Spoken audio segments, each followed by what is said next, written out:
Pois é. Bom, eu falei que eu ia mostrar papelzinho e eu irei mostrar papelzinho. Eu não sei o que está acontecendo no chat da Deb. Põe ordem aí que eu vou mostrar papelzinho. Então, começa assim o documento assinado ontem. Olha lá, papelzinho. Papelzinho oficial da polícia, viu? Não é papelzinho qualquer. Papelzinho da polícia. Papelzinho da polícia, essas páginas, especialmente, elas dizem respeito unicamente a um resumo do que foi o inquérito policial e os depoimentos, principalmente, nesse caso, esse é o resumo dos indiciados. Não consta nesse documento que eu tive acesso aqui todas as declarações, mas um resumo do que levou o delegado e procuradores do Ministério Público a concluírem e terem indícios, e por isso que se chama indiciamento, de furto qualificado, lavagem de dinheiro e associação criminosa do presidente do Corinthians, Augusto Melo, do ex-diretor administrativo e ainda braço direito dele, Marcelo Mariano, do ex-diretor de marketing, Sérgio Moura, e do rapaz que fez a campanha política, que disse em todas as letras que não tinha participado da intermediação. Depois disse que sim, depois disse que não. O contrato não tinha intermediação, depois tinha, por esses 3 crimes. Afinal de contas, na conta desse cidadão, é que foram parar a primeira parcela da tal intermediação que não aconteceu. Entre coisas que estão no inquérito policial, na conclusão, tem essa foto desse senhor, que é o Sandro, que foi apontado pela Vaidbet, esse sim, como um intermediário do negócio. Esse sim teria sido a pessoa que ligou para o presidente. Mas em depoimento à polícia, e aqui eu tenho as perguntas e respostas do delegado ao presidente do Corinthians, ele disse que não conhece essa pessoa. Esqueceu, eu acho. Que conheceu. Essa foto é do dia. Curta. Essa foto é do dia que eles se encontraram no Hotel Tivoli, que o presidente do Corinthians disse que só foi lá e falou com o presidente da Vaidbet.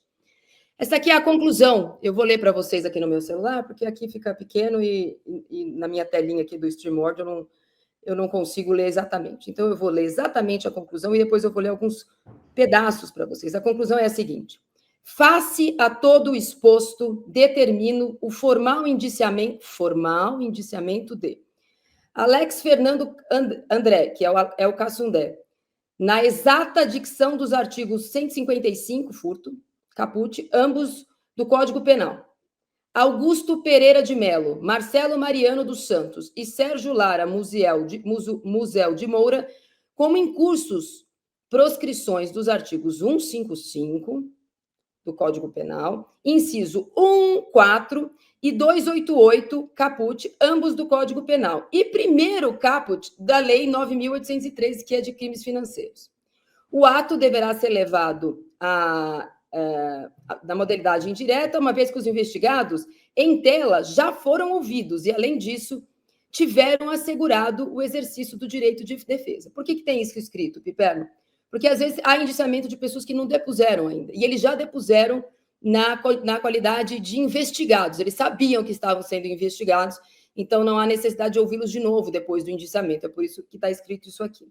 Tem uma outra conclusão aqui embaixo, que foi o que eu disse na live de ontem, Piperno, que o inquérito acaba para essas pessoas nesse momento, porém, ele não acaba de vez. A investigação feita, ela bifurcou ou abriu novas linhas de investigação, inclusive para dirigentes que já foram do Corinthians ou que estão no Corinthians.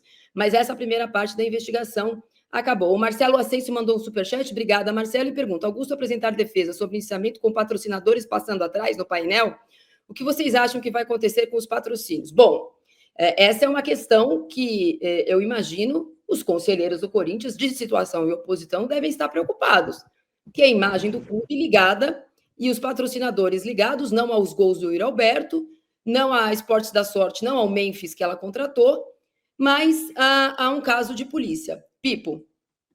Bom, o patrocinador ele se vê numa situação extremamente delicada, porque, sabe, o patrocinador, quando ele coloca dinheiro no clube, ele não está colocando dinheiro num duto de corrupção. Está colocando dinheiro porque ele acha que aquilo vai ser importante para a marca dele. Só que aí o patrocinador se vê também associado, né, a toda essa trama. Agora, eu queria fazer, aliás, antes, Marília, queria fazer um especial agradecimento à nossa audiência hoje, porque nós estamos batendo recordes aqui com mais de 800 pessoas nos assistindo simultaneamente nesse momento. Muito, muito bacana isso e muito expressivo.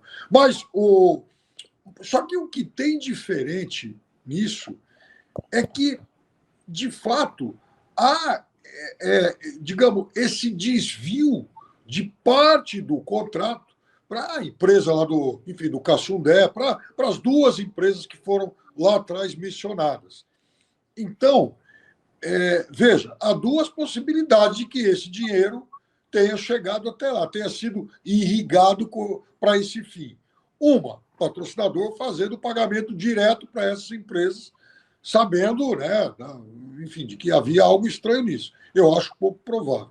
A outra, esse dinheiro passando pelo Corinthians. O dinheiro passa pelo Corinthians e é desviado para essas empresas, a título aí de comissões, intermediações, ou seja lá o que for. Então, é claro que tudo isso é muito suspeito, sim, e tudo isso aponta para uma possibilidade muito grande de que o Corinthians, de fato, tenha sido muito, mas muito lesado por essa turma. Agora, concluídas todas as investigações, feitos aí os indiciamentos, eu acho que ainda não é o caso de se mexer com o patrocinador e especialmente com o contrato. Mexer nesse contrato agora seria, inclusive, penalizar o Corinthians de novo. Pois é. Miguel, o seu clube, nada de braçada do ponto de vista financeiro em relação aos demais, né, da arrecadação, e por conta do tamanho da torcida, isso sempre foi assim. Entretanto, a equação dava negativa durante muitos anos também. Sempre brinco aqui que desde a luz do Lampião, no caso do Corinthians. E precisou cortar na carne para poder dar um passo atrás para poder dar muitos à frente. A distância, né, quando se fala de Corinthians e Flamengo, as duas principais torcidas, times que têm o mesmo potencial de arrecadação, porque são os dois principais times e tal. Mas há um abismo enorme. E não é exatamente, com todo respeito, porque os dirigentes sejam pelo menos até o ano passado, de um nível assim maravilhoso, né? Tivemos anos aí dificílimos também, com o Flamengo ganhando tudo. Mas parece que a estrutura por trás do presidente foi capaz de brecar algumas coisas. E é isso que se pede no Corinthians agora, uma reforma total e revolucionária do estatuto e uma composição de quadros que talvez seja uma composição que segure os ânimos dos presidentes, porque o Corinthians não tem SAF, mas a cada 3 anos tem um dono que faz o que bem entende. Sim. Citando até o Juca Kfouri, né, ele falando hoje mais cedo, parabenizando a polícia, inclusive, né, pela investigação, pela forma como conduziu. E a coisa do Corinthians é muito séria, né, porque tem até furto qualificado envolvido, né? Então a coisa é muito pesada realmente, né? E é isso, o Flamengo ele passou por um momento que tivemos que deixar o futebol de lado e pensar no clube, né? Essa é a questão. E o clube tem que estar acima do futebol, né? E eu estava vendo aqui, saiu a folha, né, do ano passado, só 5 clubes, né, tiveram superávit, só Palmeiras, Fluminense, Juventude, Grêmio e mais Cuiabá. Hã? O quinto é o Cuiabá. E o Flamengo o Flamengo teve déficit, mas só de 1 milhão, né? Ou seja, enquanto os outros clubes, né, continuam gastando mais do que eles podem, enfim, continua essa falta de responsabilidade, né, Marília, em relação aos gastos, em relação à condução do clube. E aí eu fico pensando o seguinte: se fosse na empresa deles, né, se fosse na empresa do Augusto, se fosse na empresa do seu Marcos Braz, enfim, desses dirigentes, será que eles agiriam assim, né? Será que eles conduziriam a empresa deles dessa forma? Pois é, e tem outras repercussões, né? Pouco se falou até agora, eu vi perguntas aqui sobre o Augusto, na minha opinião, vou repetir, isso é uma opinião minha, é um assinte, um dirigente indiciado, portanto, que tem indícios de ter praticado crime contra o Corinthians, usar o Corinthians para se defender. Não precisa. Ele não é dono do Corinthians. Eu vi gente falando assim, mas a empresa, então, não é a empresa dele. O Corinthians é a vítima. É um absurdo isso, não tem cabimento. É igual uma pessoa acusada de roubar uma lata de leite no supermercado e ir lá no supermercado chamar o supermercado para pagar as contas da coletiva dele.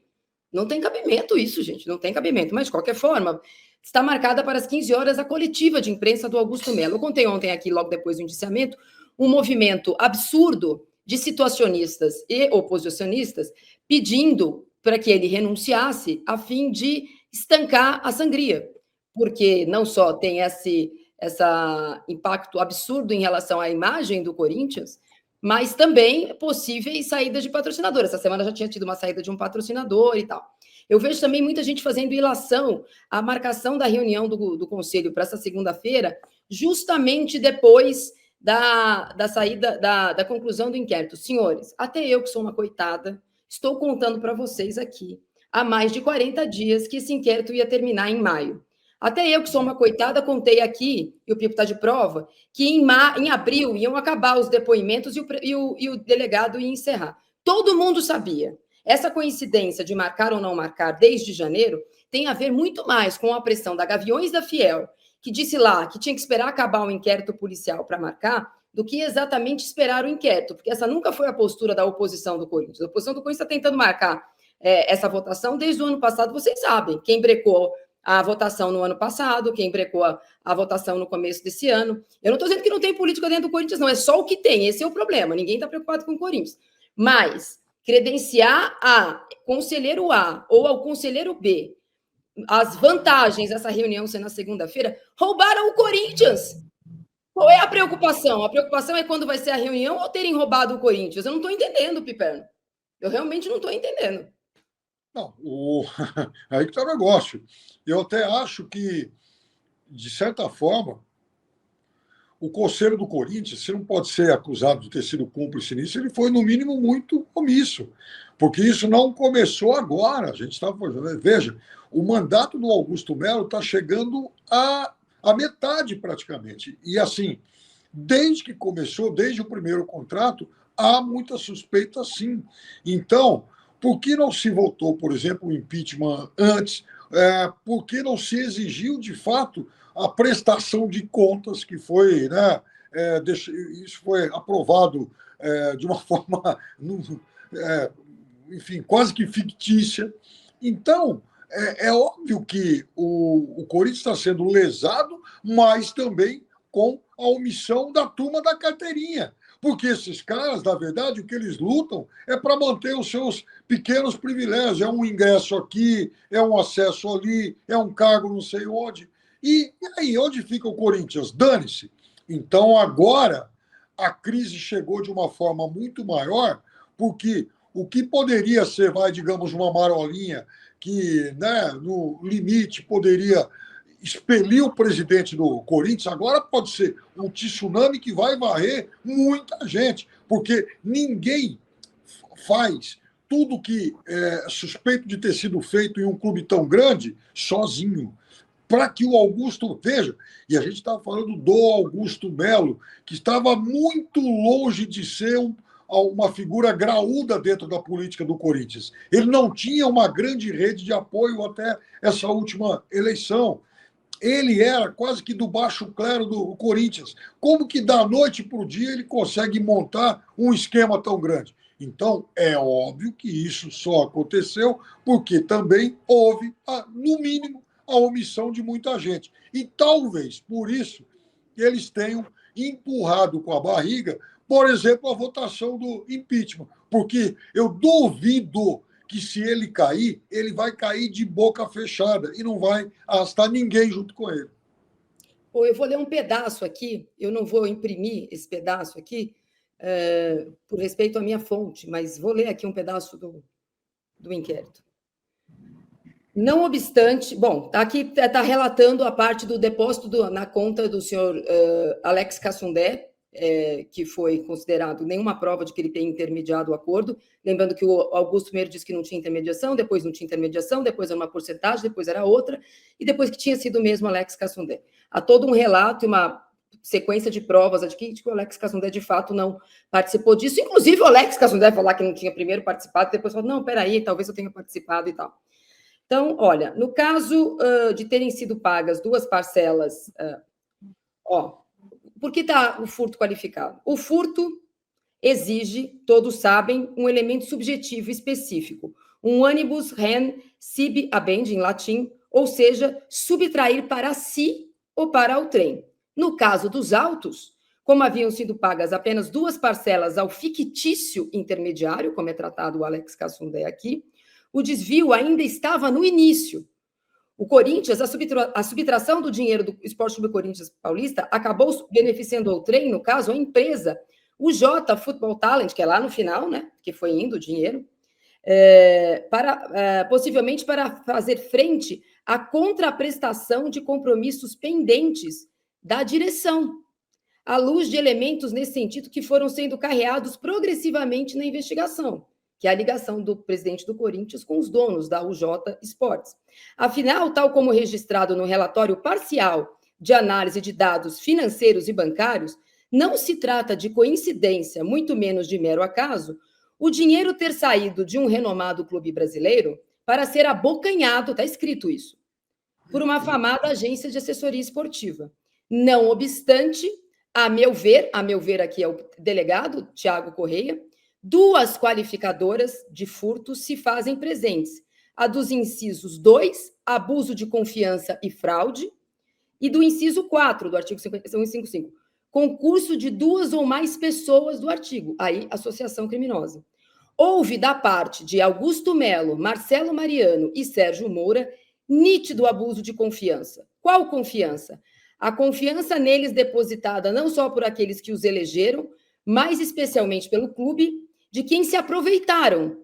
E se aproveitaram fazendo uso de um artifício que consideravelmente facilitou a subtração de dinheiro do clube. Daí a incidência da fraude, qualificadora a recair especificamente sobre o Alex. A quantidade de provas que tem aqui e de palavras de fortíssimo desespero para quem torce para o Corinthians, para quem gosta do Corinthians, ou para quem vem na direção do Corinthians, esse tipo de pessoa, no primeiro contrato firmado. O primeiro contrato firmado pelo Augusto Melo foi o da Vai de Bet. Foi o cartão de visitas dessa gestão.